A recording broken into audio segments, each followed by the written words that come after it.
All right. Today, we are going to read a book. Raise Your Hand, written by Alice Paul Taper, illustrated by Marta Kissy. Is it a true story? It is a true story. How do you know that? Because it says it in the book. So let's find out, okay? Raise your hand. Make sure you do that in class. Okay. My name is Alice Paul Taper, but you can call me Alice. Mom, Dad, and me. Oh, sorry. My ear. I'm a human table. My mom and dad named me after Alice Paul, a brave woman who fought for women's rights over 100 years ago. Ooh.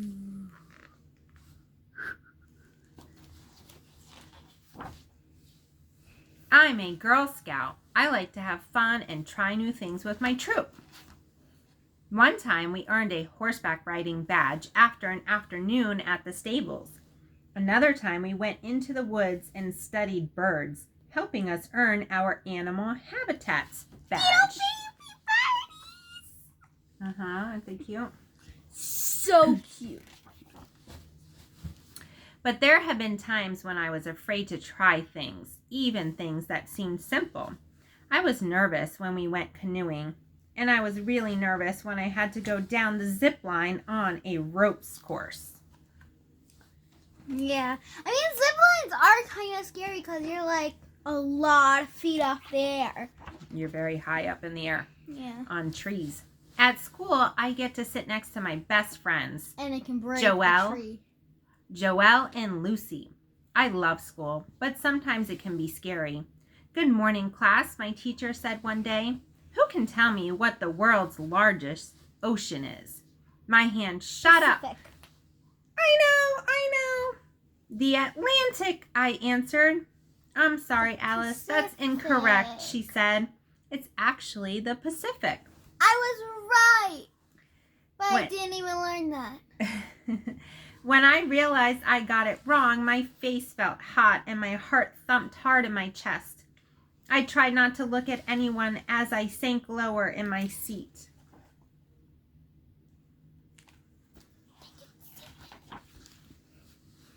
Let's try a computer question, my teacher announced. What do you call an error in a computer program? A bug, I thought, starting to raise my hand, but I wasn't totally sure, and I had already gotten one answer wrong. I quickly put my hand down. I looked around and realized that only boys had their hands up. A virus, one boy said. No, but good try, my teacher told him. Anyone else? I looked at my lap.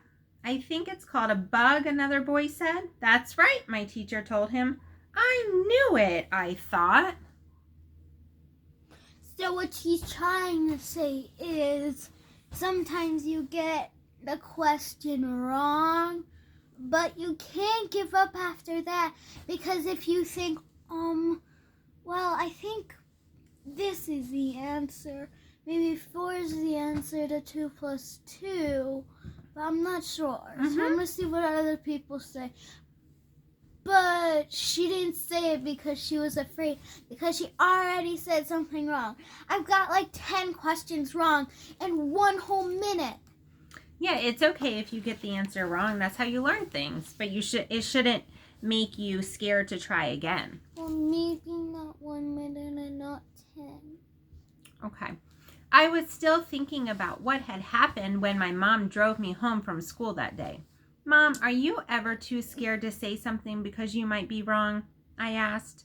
Of course, she said, but I try to be brave and say it anyways. Are you sometimes scared? Yes, I admitted. And today I noticed that other girls in my class might be too, but most of the boys aren't. I wish there was something I could do about it. Why don't you talk to your Girl Scout troop? My mom suggested. Maybe you can come up with something together.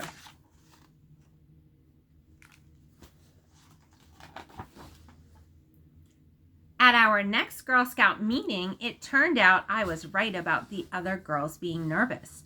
I also noticed that the boys were raising their hands more than the girls, Lucy said. And once, not one girl raised her hand the whole day, Harriet added. I wanted to raise my hand, but sometimes it's too scary, Sonia confessed. What are you afraid of? Our troop leader asked. If I don't get the answer right, people might laugh at me, Sonia said. My friends and I all nodded. They all agree that that's what they're afraid of. Yeah.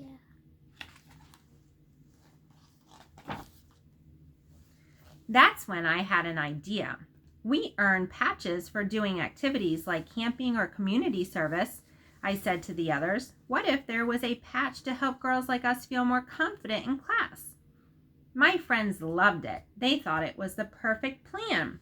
My heart thumped hard in my chest like it did during class, but this time I was smiling. Mommy, what about when about me and Girl Scout? Yeah, okay. We'll talk about that after the book, Zeta.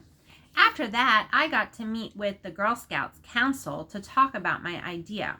I was nervous, but also excited. They thought it was the best idea they'd heard in a long time. Together, we came up with the Raise Your Hand Pledge and Patch program. Mommy, I have a question about the book. Okay, yes, honey. Who is that woman?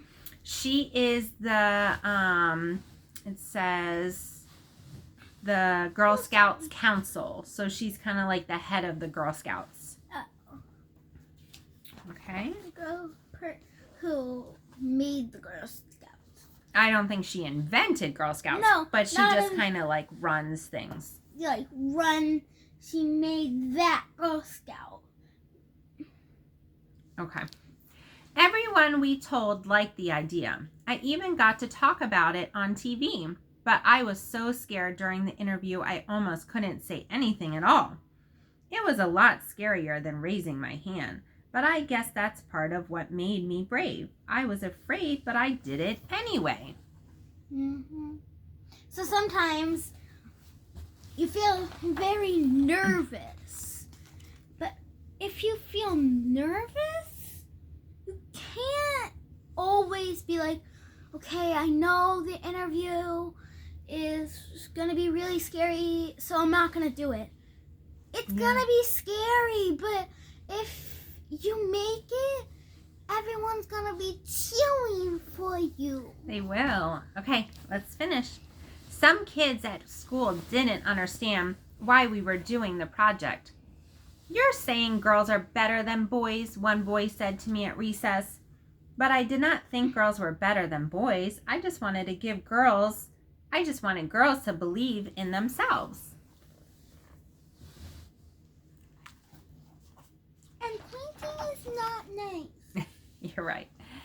When I got home from school, my mom had a surprise. Look, Alice, she said, showing me the computer screen. These are messages from Girl Scout troops across the country. I jumped up and down in excitement. They're all asking to get patches and take the pledge? I asked. I was amazed that so many girls wanted to be a part of the program.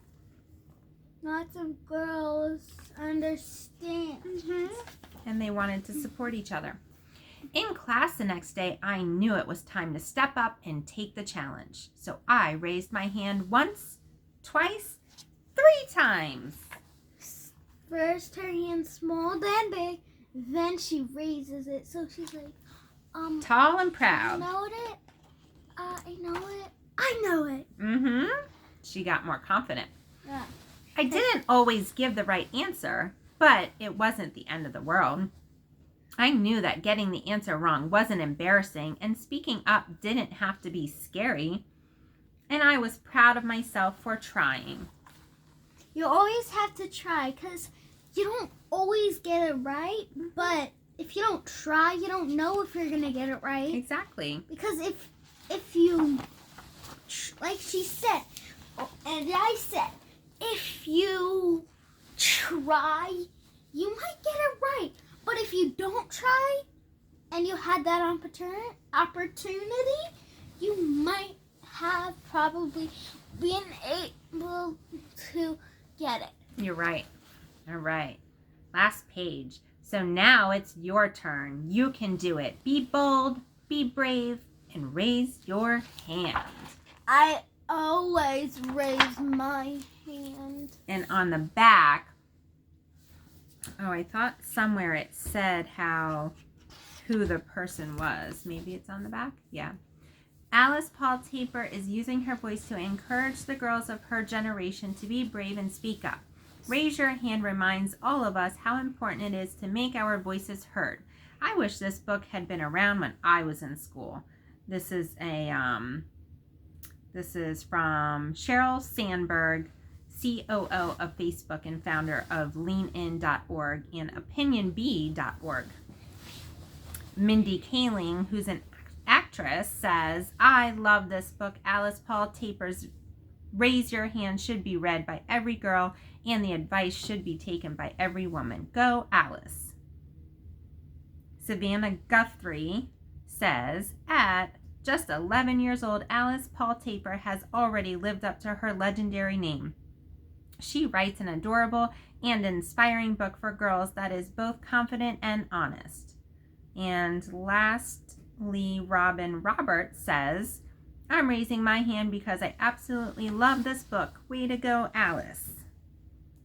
And you see all the people raising their hand, boys and girls. Thank you for reading this book with me. High five. Raise your... Shark attack!